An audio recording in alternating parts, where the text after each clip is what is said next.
আমাৰ এইবাৰ আমাৰ ভাল লক্ষণ কি আমাৰ যেটো ব্ৰিজ কম হোৱাৰ কাৰণে আমাৰ কি হৈছে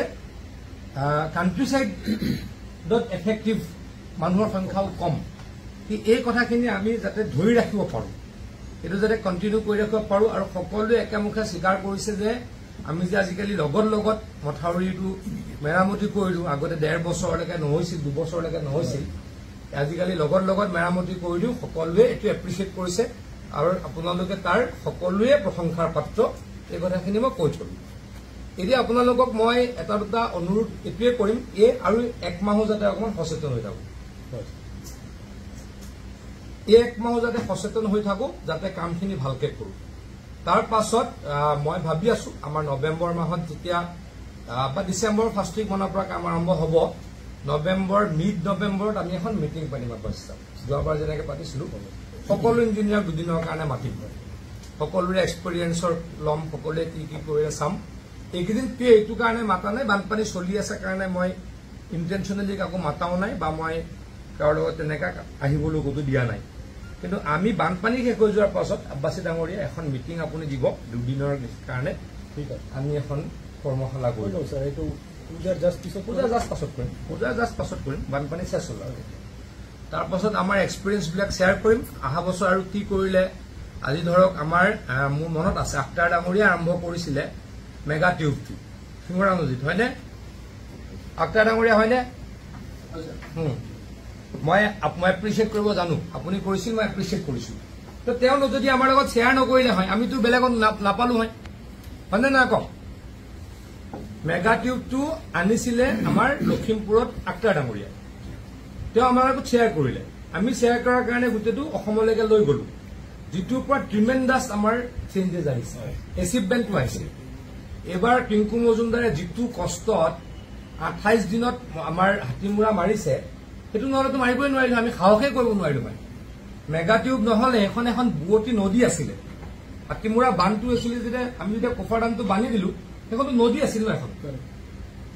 এখন বুৱতী নদী ভৰ বাৰিষাত আমি বান্ধিছো আমাৰ যদি টিম ষ্ট্ৰং নহল হয় আমি যদি টেকনিক্যালিও আমি যদি সাউন্ড নহলো হয় আমি কৰিব নোৱাৰিলো হয় এই কথাবিলাক শ্বেয়াৰ হ'ব লাগে জানিব লাগে তাত যে 28 দিন টিংকু মজুমদাৰ ঘৰলৈ আহা নাই নগাঁৱলৈ আহা নাই তাতে মানে কেম্প কৰি লৈছে চিফ ইঞ্জিনিয়াৰ তালৈকে এটা সাইড চাবলৈ 5 দিন 6 দিনকে গৈছে আপোনালোকৰ বহুত কৰিছে যদি এই কথাবিলাক অকমান মানে আমি এপ্ৰিচিয়েট কৰিব লাগে জানিব লাগে শ্বেয়াৰ কৰিব লাগে সেইটোৱে গতিকে আমি এখন দুদিনীয়া কৰ্মশালা পাতিম সকলোৱে থটছখিনি শ্বেয়াৰ কৰিব তাৰ পৰা আমি আৰু কি কৰিব পাৰো নেক্সট বছৰ তাৰ নেক্সট বছৰ আজি কেতিয়াবা কি হয় মই মন্ত্ৰী নাথাকিব পাৰো কোনোবাজন আহিব আব্বাসী সাহেবৰ ডিপাৰ্টমেণ্টটো চেঞ্জ হ'ব পাৰে কোনোবাজনটো আহিব আপোনালোকো কোনোবা ৰিটায়াৰ হ'ব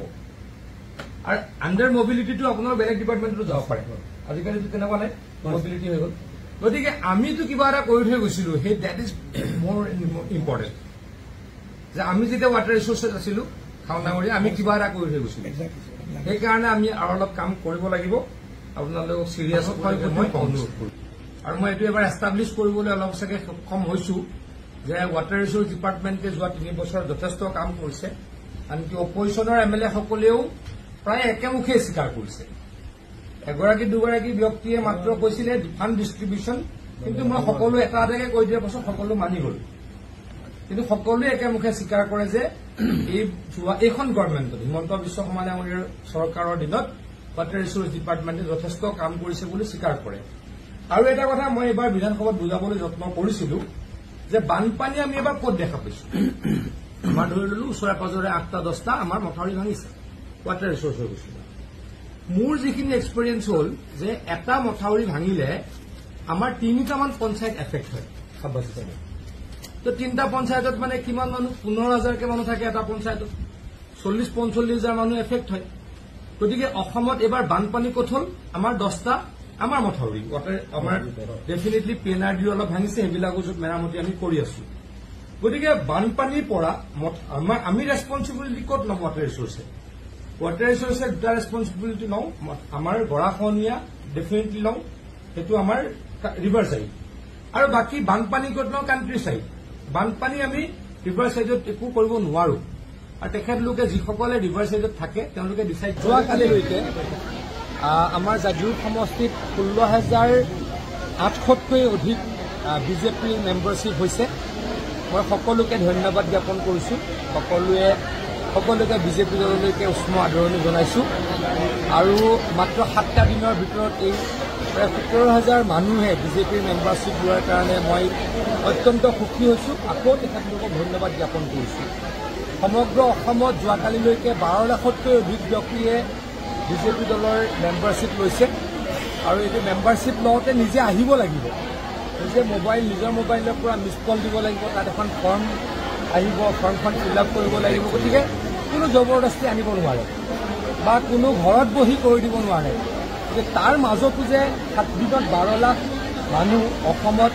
বিজেপি দলৰ নতুন সদস্য হৈছে, ই প্ৰমাণ কৰে নৰেন্দ্ৰ মোদী ডাঙৰীয়া আৰু হিমন্ত বিশ্ব শৰ্মা ডাঙৰীয়াৰ নেতৃত্বত অসমত বিজেপি কিমান শক্তিশালী।